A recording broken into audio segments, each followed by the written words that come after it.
Hi everyone, for this particular video, we'll be discussing about populations, characteristics, and issues. This is now particularly in the case of human population. So human population, characteristics, and implications. The world can be divided into two segments based on economic development, the more developed countries and the less developed countries. In this particular slide, we'll first discuss the more developed countries typically have a per capita income exceeding to $10,000, such as the countries in Europe, Canada, the US, Japan, Australia, New Zealand. It has a combined population of 1.2 billion and relatively stable populations, expected to grow 3% by 2050. So in this particular case, we'll talk about more developed countries. The growth rate is only around 3%, which is relatively stable.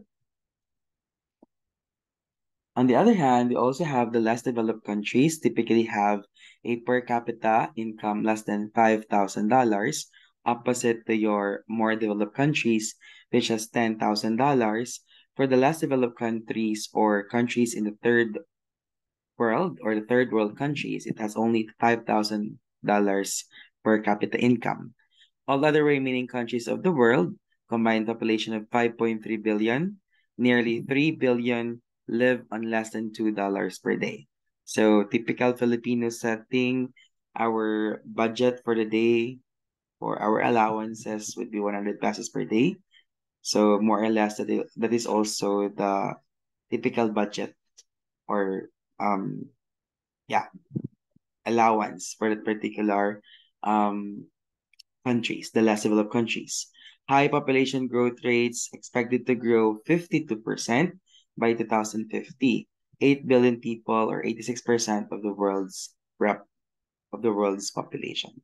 So in this case, as compared to the more developed countries, your less developed countries will have a higher increase in population by the year 2050 as compared to the more developed countries. So factors that influence human population growth. The first factor would be biological. It pertains to the human body, our sex, our fertility rates, our the difference between women and also males in terms of their reproduction capacity. So the first thing to understand in this particular slide would be demography. Now, about demography, this is a study of populations and their characteristics, how those characteristics affect growth, and the consequences of the growth. So in simple terms, when you are asked about the study population, that the answer there would be demography. The most important determinant of the rate at which human populations grow is related to how many women in the population are having children and the number of children each woman will have. So it is based on the female, wherein we just count the number of females that could actually produce babies in a particular population. Then, in this particular case, the number of babies that could be produced by a woman or a female in a population is what you call as your total fertility rate. So total fertility rate of a population is the number of children a woman has during her lifetime. A total fertility rate of 2.1 is known as replacement fertility. Parents produce two children who will replace the parents when they die. So there is actually balance. There is no movement, there is no growth because the two parents could be replaced by the two children being born in particular family. So if we have this, in this case, you call it now as your zero population growth. Zero population growth is when the birth rate equals the death rate. So there's no movement in the population dynamics since birth is just equal to your death. The age distribution is the number of people the number of people of each age in the population. So if we compare Philippines and at the same time Japan, we can say that Philippines has relatively younger generation, more younger generations as compared to Japan. So we call the Philippines as a young generation, while majority of Japanese people are getting older and older because of their economy also at the same time. So we consider them as relatively an older generation. So that's age distribution. So to summarize, we talk about here demography, the study population. We have here the number of children a woman could have as their fertility, and at the same time where birth is equal to the death, then there is a zero population growth. These are some of your biological factors. It pertains to the human body, it pertains to the fertility, at the same time the health of the particular individual. Next factor would be your social factors.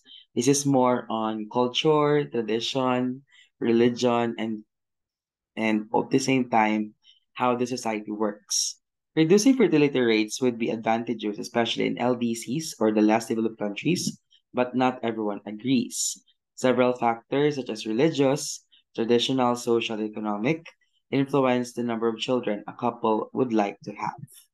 So at times, we are also being limited by the church. Filipino family and at the same time, Filipino values, we are very conservative as a nation. So therefore, as much as possible, um, we are not being encouraged to use contraceptives. And as much as possible at the same time, we should have the decency to have marriage first before having sex or encounter to another person. So as much as possible, we must avoid premarital sex. That is our teachings in terms of Christianity here in our country.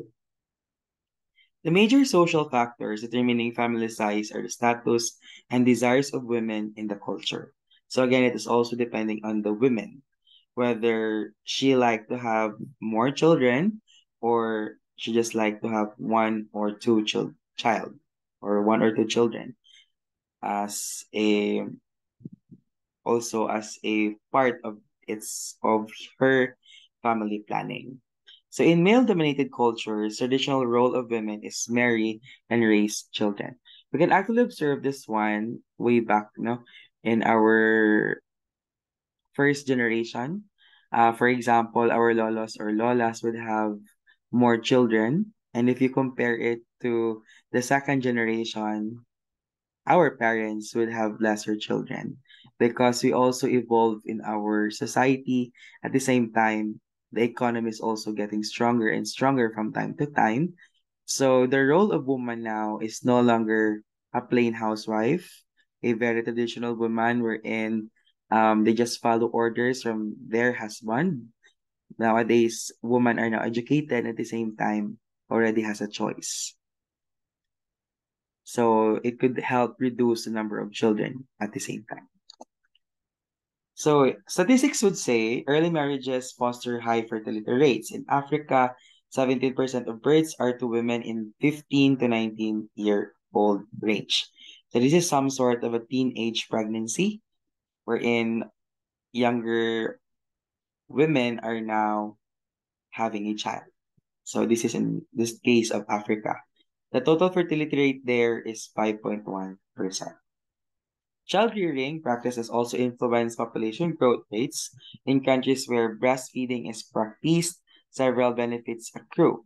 What are what are these benefits? We have breast milk is an excellent source of nutrients and antibodies. So it's really good to breast milk babies, not to protect them also and to secure their health. And during the months of a woman is breastfeeding, she is less likely to become pregnant again because, of course, she is busy caring for her child. So, based on this particular slide, we can say that the lack of education opportunities for women reduces their options. So, remember the traditional women wherein some of them may only graduate from their elementary. So, they have lesser options as compared to women nowadays wherein they reach up until college, they have a decent job, and they can actually support themselves. So when level of education increases, fertility rates may potentially fall. Financial independence leads to marriage later in life, so everybody's busy. So marriage will be a secondary decision to make, or not an urgent decision to make. Better educated women are more likely to have access to use of birth control. So they are more knowledgeable in terms of contraceptives such as condoms, um, intrauterine devices, at the same time pills or other methods to control birth rates. So in some cultures, women desire large families. So this is based on culture. In countries where infant mortality is high, it is traditional to have large families since several of a woman's children may not live to adulthood. Sorry.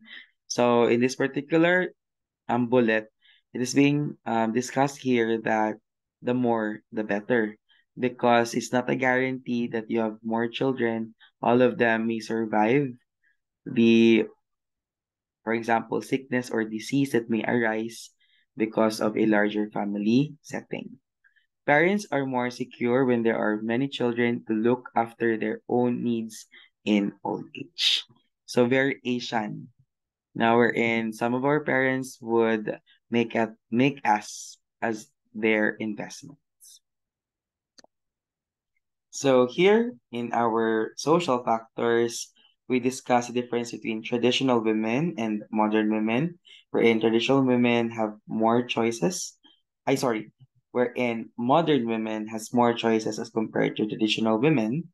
We also discuss here larger or smaller families, and based on our culture here in the Philippines, we are encouraged to have, or it is usual for us to see an extended family wherein our titos and titas live together with their children and in a big ancestral home. And at the same time, there are also cultures wherein um, the child is being restricted now because of different traditions and at the same time religion. The next factor would be economic factors. In less developed countries, economic benefits of children are extremely important. So even young children can be given jobs that contribute to the family economy, such as protecting livestock, gathering firewood, or carrying water. So we do this since child, no? Since we were a child, we usually follow orders from our parents to do chores, household chores. And even some of us, during the pandemic, um, were also employed now while also studying. So we have a greater impact in our economic status in the family, especially when we are more, or if we have more particular children in that particular family. We have more children in a particular family. So in the developed world, large numbers of children are an economic drain. So for large or for first world countries, children must be supported wholeheartedly.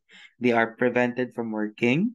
But here in our country, sad to say, in the Philippines, some of our children are being forced into labor. Okay? They must be sent to school at great expense. That is on the first world countries. In the Philippines or in other third world countries, um, some of us may stop schooling at the expense of having work, and they consume large amounts of the family income. So because they must be supported, it is their right to have education.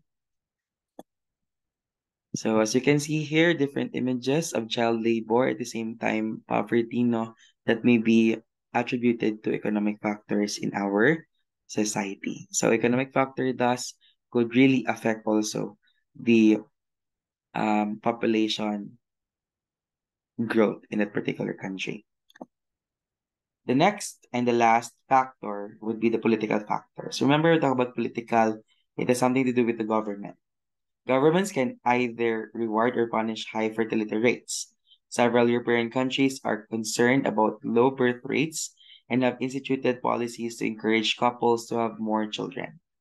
So if there's lesser younger generation already because of the limit in the number of child or number of children, Then, in this particular case, European countries or other European countries, instead of limiting the population growth, they're actually encouraging it. By how? Of course, paid maternity leave and guaranteed job availability upon the mother's return to work. Childcare facilities make it possible for both parents to work, and child tax reductions provide an indirect payment to families. However, in other countries wherein the population is already higher or larger, and that is in the case of most developing countries or third world countries, they are concerned that population growth is too rapid and have instituted programs to limit growth, such as they provide information on family planning and maternal and child health, which is good. Sometimes governments provide free or low cost contraceptives.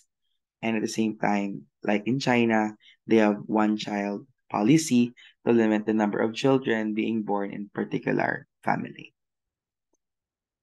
So in political factors, we talk about this one. We have talk about contraceptives use as encouraged by the government. And we also talk about one child policy in China, wherein it could also be the cost of the um, generation getting older already because lesser and lesser child or children are being born each day. So population growth patterns and population growth rates and standard of living. There appears to be an inverse relationship between a country's growth rate and its average standard of living. So standard of living is a difficult concept of quantity or to quantify since cultures have different desires. Factors usually included in an analysis of standard of living are the following: economic well-being, health conditions, social status, and mobility.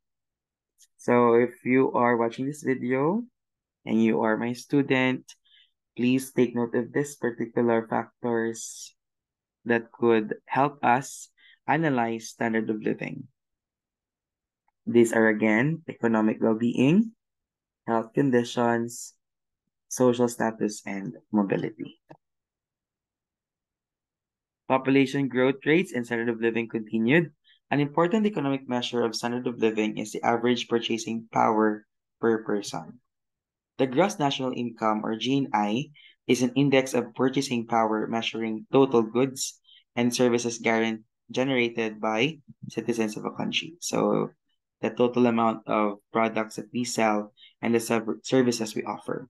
So gross national income purchasing power parity, or GNI PPP, is used to account for varying prices of goods and services between countries. That's our GNI PPP. So the question we're in, why is there many call centers in the Philippines? Because we offer um, customer service customer service says at a lesser amount of money or lesser salary rates as compared to the Native Americans. Hunger, food production, and environmental degradation. In countries where food is in short supply, agricultural land is already being exploited to its limit, and there is still a need for more food. So we experience it in our country, wherein some of our agricultural land are now being converted into subdivisions, thus being a threat also to food security in our country. To also add to it, we have lesser support from the government, in terms of agriculture. Many more developed countries are not food exporters. So improved plant varieties and agricultural techniques have dramatically increased food production in some parts of the world. So this is more on research, wherein the government actually allow or allocate more budget in research in agriculture to achieve a more secured country or state in terms of food. Political activities such as war, of course, repayment of foreign debt, corruption, and poor management often determine food availability. So solving the problems of food distribution is not an easy question We have a lot of humanitarian, non-governmental organizations, and also local government units that could be there to help us during times of disaster. However, excellent services or this particular humanitarian food aid is only temporary, is only limited. It provides a temporary relief of symptoms. After you provide food for the particular community, when you don't have enough budget to sustain it, so therefore it will become temporary. It works against self-reliance. You are just allowing the people to become dependent on the support that you can give, and the emphasis must be on self-sufficiency. So what does the future hold? Social factors influence human population. Current technology and medical knowledge are available to control human population growth and improve the health of the people of the world. But humans are social animals who have freedom of choice and frequently do not do what is considered best from an emotional, uninvolved, biological point of view. So I would like to strike about this one, or to say something about this one. Um, there are a lot of options around us. You may have knowledge on contraceptives. You may be educated about um, the premarital sex. At the same time, our culture and tradition, wherein we must disprove premarital sex to also limit teenage pregnancy and also to promote the gift of carnal knowledge. But despite of it, you have a choice to consider, whether you will follow this particular knowledge or you will still continue to do the same thing. People make decisions based on history, social situations, ethical and religious considerations, and personal desires. If the world continues to grow at its current rate, population will surpass 12 billion by 2060. The human population is subject to same biological constraints as other species. So just earlier in the other video, we discussed about limiting factors. So the human population will also be limited by those factors such as, say, for example, disease, lack of resources, scarcity of food, and also problems of food security in that particular country. The human population will ultimately reach a carrying capacity and stabilize. Disagreement about exact size and primary limiting factors. To summarize, the birth rate or natality is the number of individuals entering the population by reproduction during a certain period. It adds to the population. The death rate is the opposite. Death rate is also known as mortality. This is the number of deaths in a population in a certain period. A typical population growth curve shows a lag phase followed by an exponential growth phase, a deceleration phase, and a stable equilibrium phase at the carrying capacity. The world's population is growing rapidly. The causes of population growth are biological, social, political, and economic. That's what we've discussed in this particular video. Most of the growth rate is occurring in less developed countries of the world. So if we compare the more developed countries and the less developed countries in terms of high population rates, the less developed countries would have a higher population rate as compared to more developed countries. Demography, again, is a study of population dynamics and the things that affect them. Population growth rates are determined by biological factors, but also by social and economic, and at the same time, political factors. The demographic transition model suggests that as a country becomes industrialized, its population becomes stabilized. Take note, industrialized, as a country becomes richer, it could provide now good access to education for all, despite of status and despite of gender, whether male or female. Then therefore, if everyone is being educated, they know, they have a lot of information about a particular concept, then they have a lot also of choices to choose from as compared to being just traditional and just follow orders. So the fertility rate will tend to decrease, and the population growth will become stable. So there might be a tendency wherein your birth is just equal to your death. So therefore, there is no movement, or uh, there is no peak, or there's no low points in a particular population. That's it for our particular video on human population characteristics. And I hope you learned something. See you in our next video. Don't forget to like, share, and subscribe. Thank you so much and have a great day. Bye bye.